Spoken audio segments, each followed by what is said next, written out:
Hello everybody and welcome back to Microsoft Flight Simulator 2020 Performance and Documentation Continued. I'm sure this is a series that will be posted again and again and again as things continue to change, but you guys seem to like them, and I like that you guys like them, so I'll keep making them. Yesterday in my video, I said that I would be purchasing this document as soon as we ended it, and I am a man of my word, and I did exactly that. And so I'm not going to show you guys, and just so you guys know, it's right here. So just so we're all on the same page, I did buy it. First off, it is a fantastic document, okay? But it is definitely a document that is aimed at a certain group of simmers, okay? And we'll get to that in just a minute. Let's talk about sort of some of the things that it goes over first. First off, it goes over every single menu of the Microsoft Flight Simulator 2020 itself, goes over controls, goes over settings, goes over runways and identifiers and radio handling in the sim, AI support, whether that be through tooltips, navigation tips, co-pilot support, the checklist. I mean, really went into a ton of detail here. Even goes down as to giving you recommendations on cool places to fly, where you can find wildlife. So really handy doc. It is a good document. I do not want to take away from that at all. This is a ton of work, which is also why I will not be showing it any further than what you're seeing here on the screen. It is clear that a lot of effort was put into it, and I want to make sure that SoFly gets his money, or their money, whomever that is. I'm assuming this is one person, so if I'm wrong, oops. No offense intended.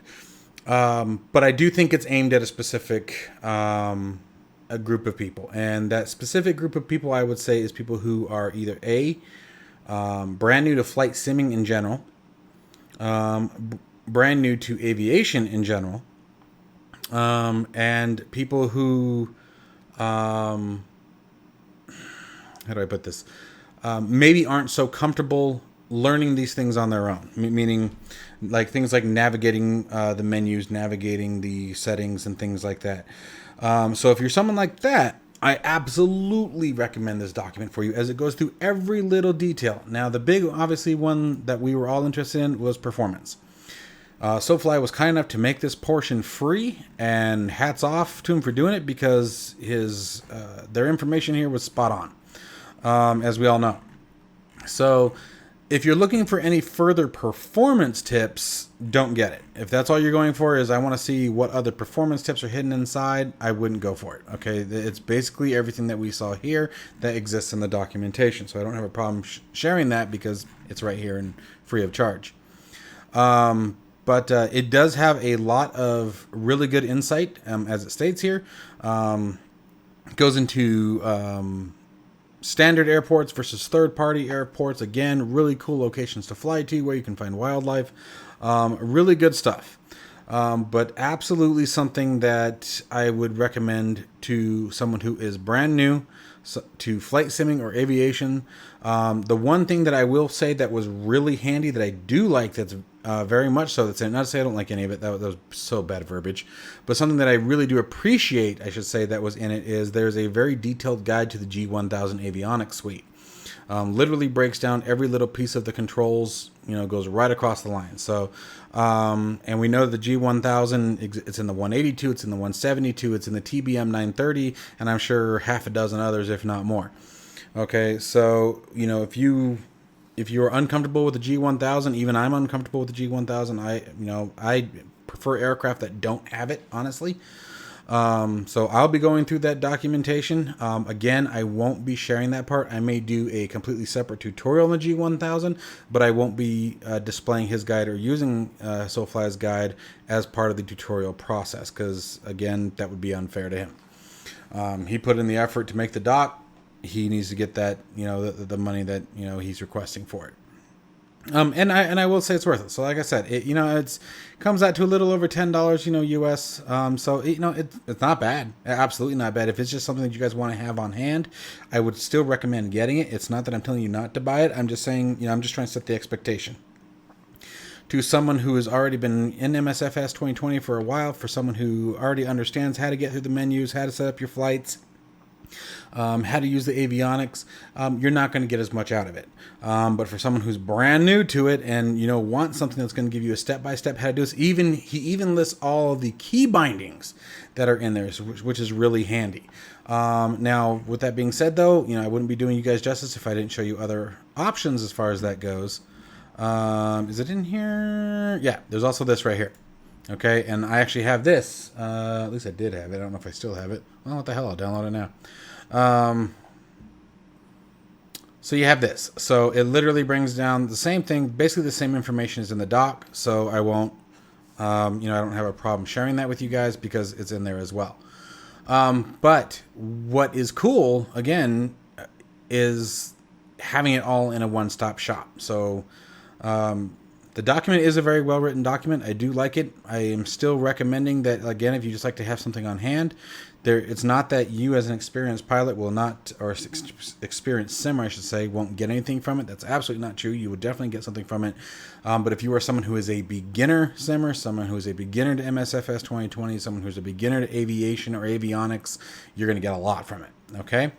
All right, so anyway, that's my quick review on this. Now, there's one more thing that I wanted to show you guys today, and we're going to go over manual caching, okay?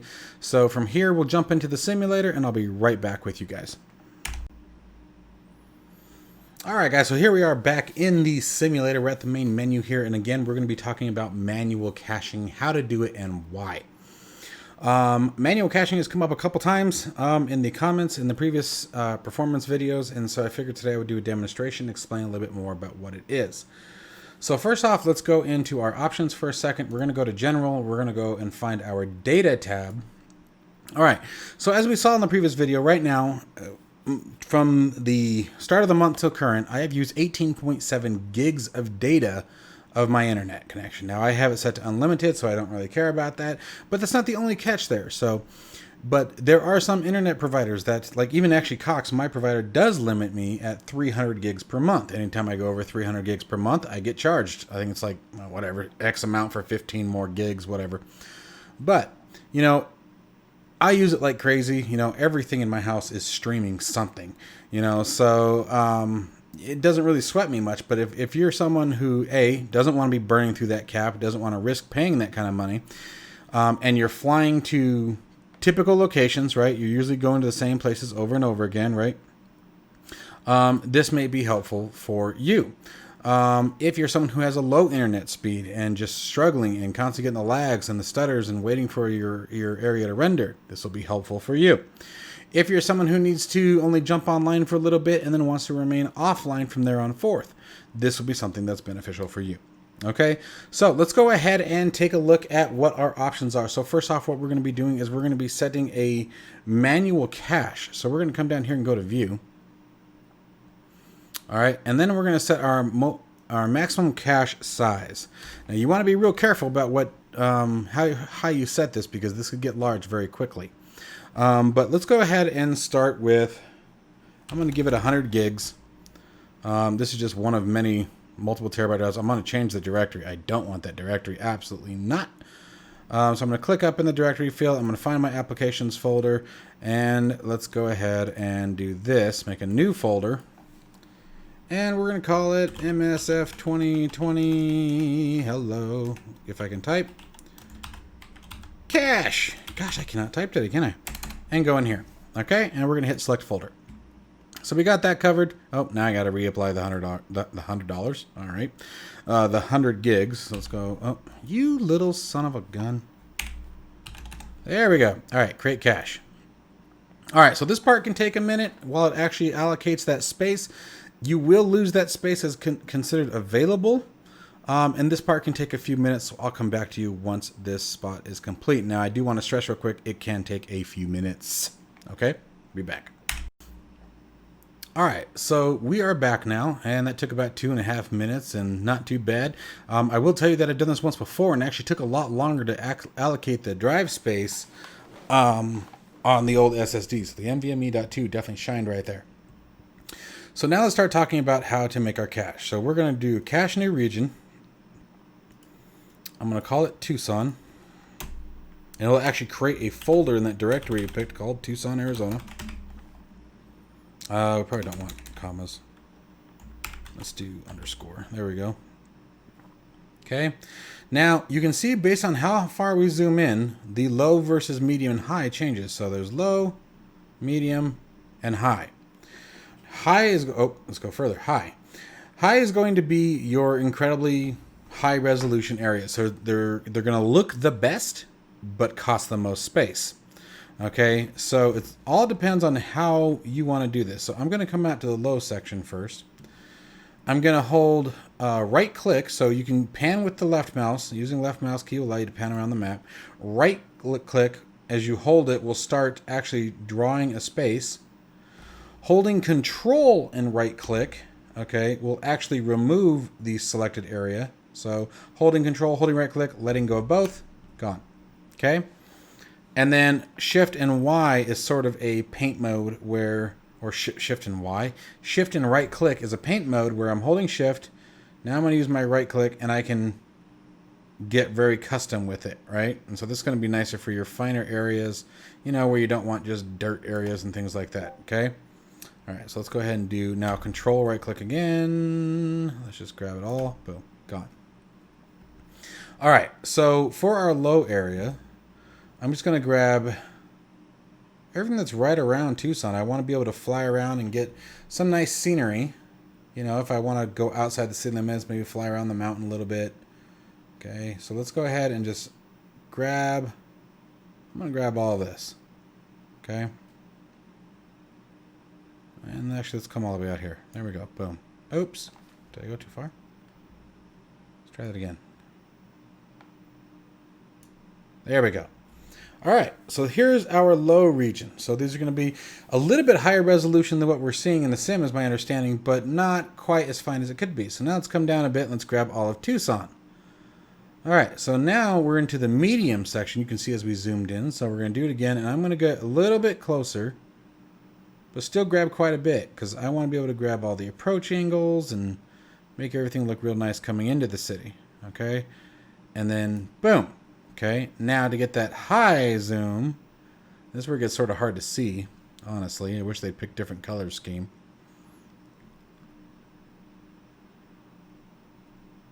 All right, you really got to get down and dirty to get that high scene. All right, so I'm using my left click. Let's definitely find, let's do this. So I want a couple of different areas. So this is Davis-Monthan Air Force Base. So I'm going to want that. So I'm going to go ahead and grab it. And the storage yards are nearby as well, but let's go ahead and start here. Okay. And then around here we should also have Pima Air Museum, which is another fun one. Give me a second here. No, that's a neighborhood. Oh, there's the rest of the storage yard. Let's grab the storage yard. So we'll start from right here. For those of you who don't know, look up AMARC, A-M-A-R-C on YouTube or on your Discovery Channel. AMARC is, I know at one time, I don't know if it still is, but at one time it was the largest aircraft storage facility in the world. And it has to do with how kind the desert weather is out here to aircraft. There's Pima Air Museum right there. So here's Pima Air Museum. It's another cool one. Pima Air and Space Museum. You guys can look it up online. Another neat one. Completely funded by donation, if memory serves. So really neat. Let's go ahead and obviously grab the airport. We're definitely going to want TIA and everything surrounding to be, you know, pretty detailed. So I'll tell you what I'm going to do. I'm going to grab everything around my neighborhood too, because that's just cool. So here's the neighborhood I grew up. Let's go a little higher than that. Let's do up here. Okay, so I'm going to grab all of that. Let's grab all of the airfield. Well, you know what? I think I'm just going to do... And this is what you're going to find yourself doing, guys, so don't make fun of me. I guarantee you're going to be doing the same thing. Well, do I want to sacrifice that? No, I don't want to sacrifice that. Yeah. Well, you know, let's just see how big it is. Let's just look. Ah, come on, man. You're killing me, Smalls. There we go. Okay. Nope. As soon as I let go. All right, so you have to sort of do this a little differently. You're going to have to do this in sections. You can't pan it and drag it. Let's do this. There we go. All right, so we got the airport. We got where I grew up. Here's my current neighborhood. Let's grab all of it. Definitely got to have it. I spend a lot of time running my Challenger up and down this road right here. Okay, so now we're going to hold control and get that out of there.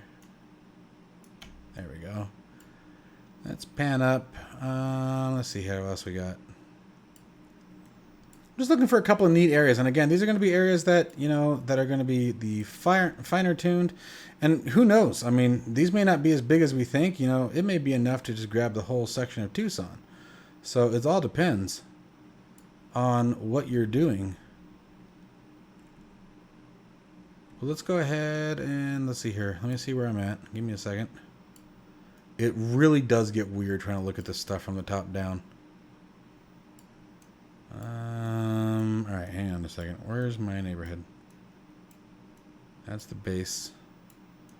There's Houghton. That's gonna be Golf Links.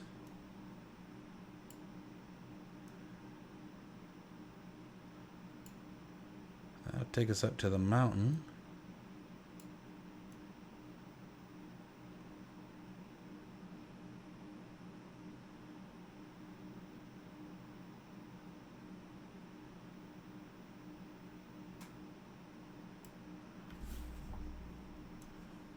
Oh, there's Udall Park. There we go. There's Kolb Road. It'd be kind of fun to see when these photos were taken last.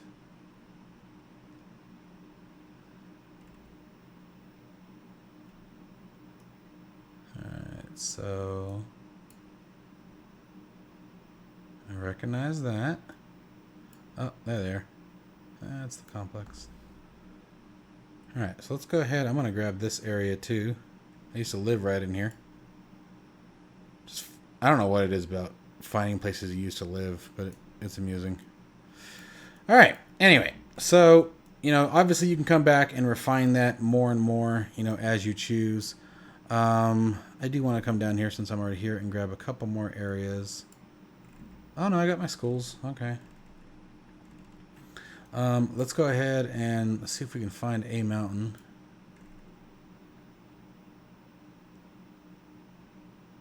That should not be it. Alright, where are we?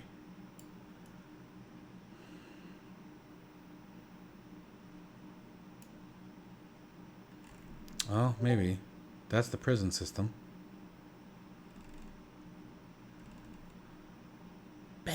Bad boys, what you gonna do? Alright, let's just grab that. Alright, so let's see what we got. And actually, I think, or is that the prison system? I don't think that's the prison system. Alright, we're gonna grab this too, because I think that might be actually a mountain right there. And obviously, actually, we need downtown. There's the university. I'm gonna end up picking the whole freaking thing, you wanna bet? But look this way, you guys will get an idea of what it costs to do it. Come on, what happened there? Oh, we're in medium, that's why. Didn't realize it switched on me.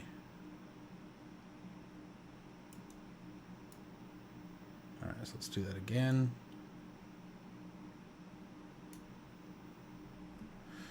Alright, let's just start there and see what we get. So let's go ahead and go finish and download. And we're just going to wait.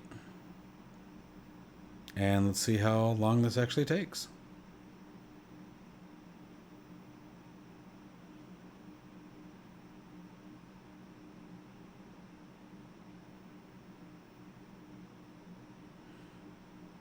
Well, it looks like it could be a minute, guys, so I'm going to bounce back at you guys when this is complete. Alright folks, so that has finally completed. It took about 14 minutes, and you can see it took 6.1 gigs. Okay, now you can see that it's flashing in that white there. That lets us know that this area has already been allocated. So now let's see if it's all worth it and how it looks in the sim, and if we see any performance changes. So I'll see you guys back in just a minute. All right, folks, so we are back here at Tucson International. We're sitting at runway 11 left, getting ready to take off here. So let's go ahead and get the parking brake released, and we'll see what we've got going for us. I'm not going to worry about flaps today. We've got more than enough runway. And, of course, it sticks an airplane in front of us. So let's go ahead and see what it is. I can tell you right now, the cool part about this is that there is no way in hell we would see a 747 coming out of Tucson International. Or is that? Yep, 747. So, oh, hello, pay attention to what you're doing.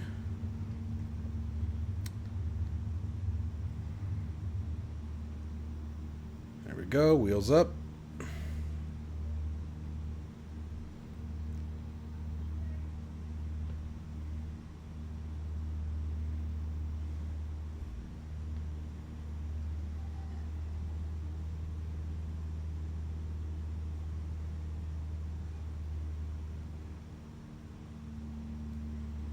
Make sure set.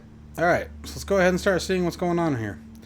So I have the frame counter out. I have not seen any dramatic increase in frames per second based on this, which honestly I wasn't expecting to.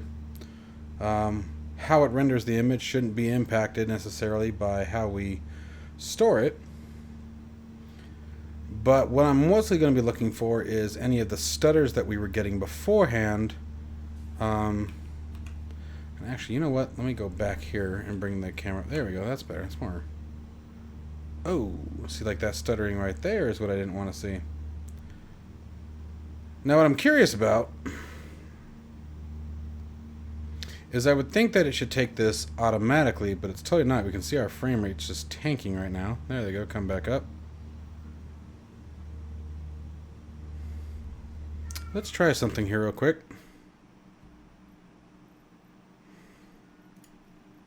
Gonna go to the options, gonna go to data, and we're just gonna turn online functionality off. That should change everything.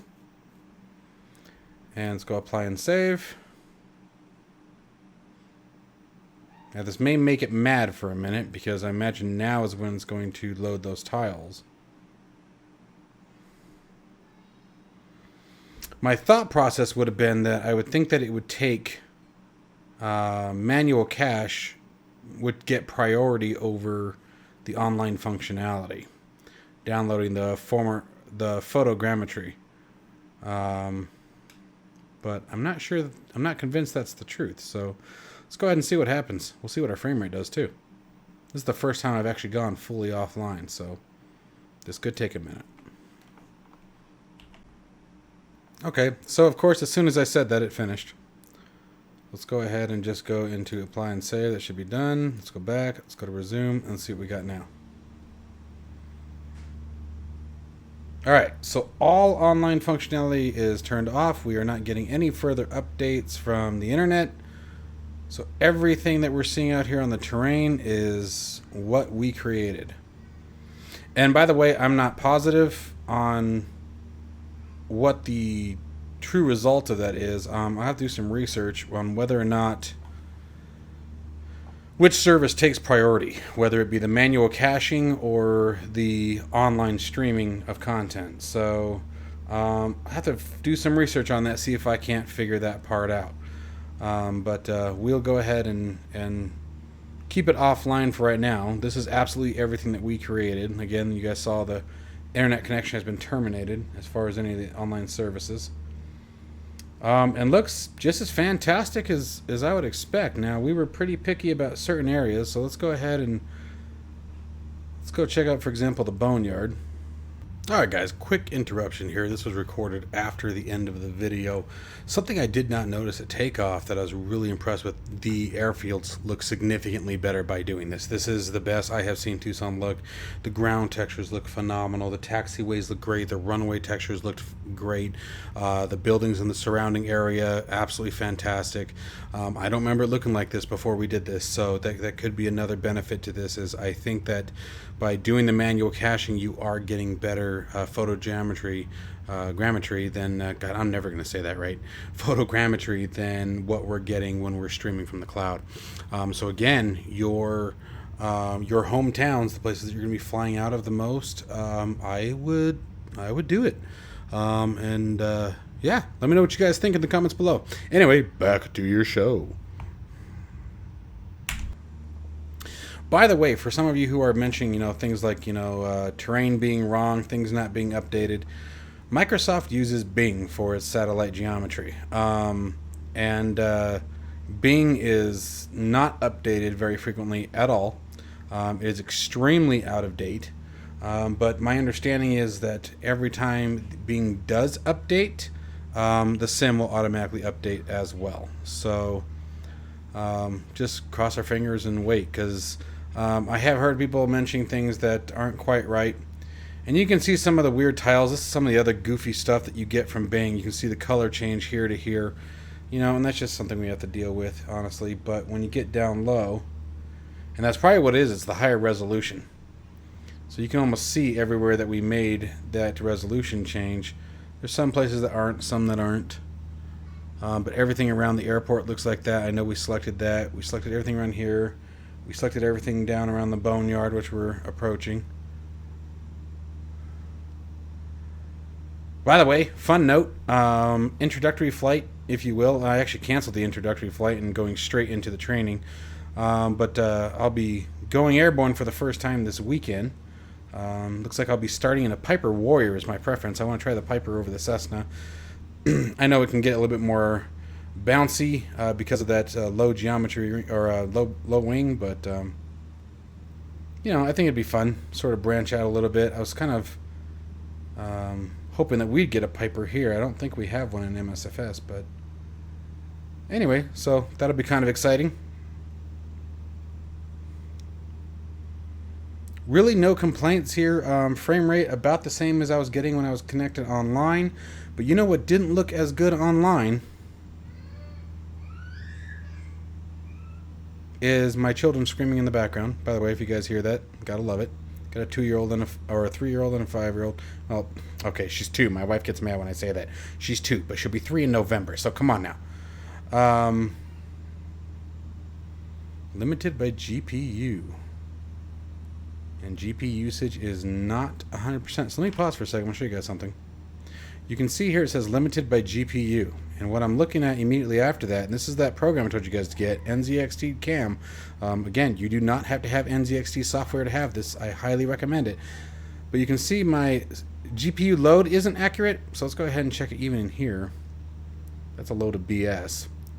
But temperatures is what I'm watching. Fan speed. Clock speed looks good. Little low. Looks like it's probably not using all of it. For NVIDIA users, especially with the RTX, another one you can get, by the way, is Precision X1. Just Google that, and it will take you to the page. But give me a second. It's coming up. This one can take a minute. All right, so you can see our target power and GPU temp are linked together. We want that, so I'm just going to hit save and apply. Oops, clicked off the thing. Where is it? There it is. Now hit apply. Alright, and that should help the GPU power up a little bit further. You can see the fan speed. What I can't see is my load on it, which I was really kind of hoping for. May have to go to Task Manager for that, so let's go do that. Kind of curious what the performance is here.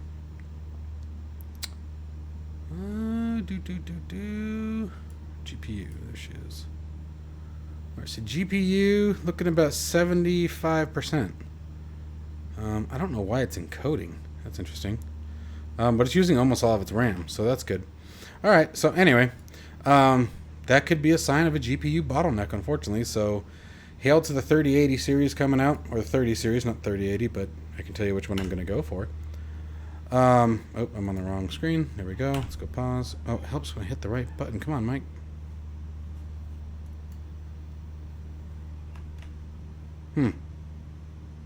I am hitting pause, and I'm not getting my sim back. Interesting.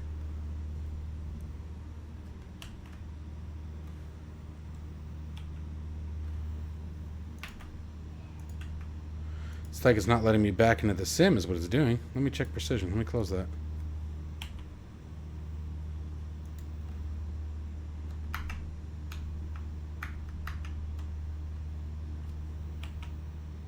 Are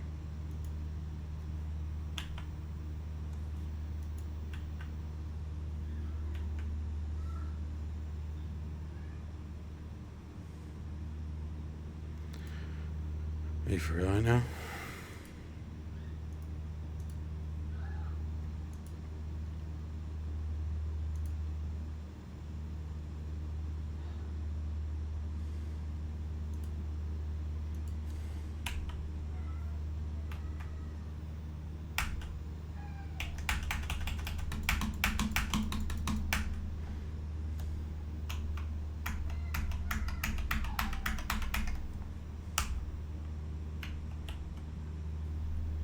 Great.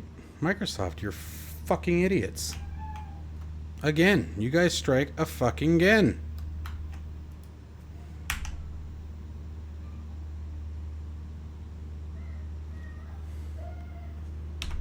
That's what happened. Alright, so we've unpaused here.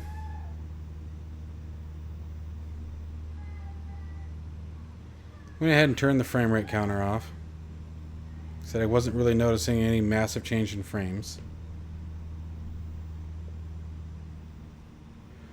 But the visual quality, I gotta say,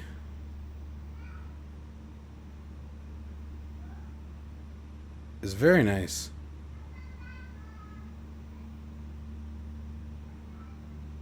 So again, as I said, if you guys haven't seen it before, fly out to Tucson and check out the A-Mark Boneyard. So you're just going to come out to Davis-Monthan Air Force Base, and you can see it just to the east of it, which is where the boneyard starts. And boneyard is actually a bad term, so it's a storage yard and the boneyard. You have some of each. So there's the boneyard right there. You can see a lot of the planes are being dismantled and taken apart. But then you got the storage yard also all around it as well. I mean, tons of aircraft out here. I think it'd be fun just to walk around it. That's what they should do is give... I don't know. Well, maybe they do. You know, I've never bothered to ask, but I wonder if they give tours out to it. You can see some of that weird 3D generation they're trying to do there. Look at the tails on the tops of the T's. Oh, there's trees going through that tail. All right, cool. We got some... I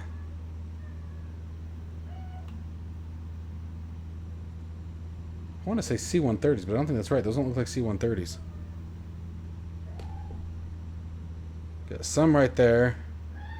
Looks like some F-16s and F-4s over there. There's some C-130s right there.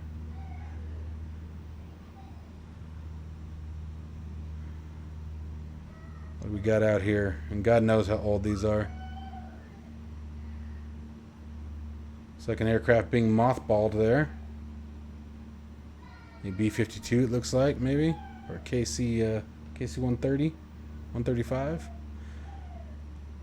There's a couple C-17s. Oh, this is the C-5. That might be the C-5. Anyway, so get down and low, and obviously you start noticing some weird terrain behavior, but that's to be expected. It's taking a satellite image and turning it to 3D, so it's still pretty damn good. You know, to be able to render that in that way. You can still absolutely tell they're three-dimensional. You can still absolutely tell what they are. Anyway... So, anyway, that's manual caching in a handbasket. I didn't notice any performance change as far as FPS. You still get that goofy stuttering when you first load in, but again, something that's to be expected. There's a lot of information that's being rendered. So, you know, the transfer of the handoff of information from CPU to GPU is going to take a second to catch up with each other. But, I mean, it's smooth as glass. I'm having no problems now. I would absolutely recommend this to anybody.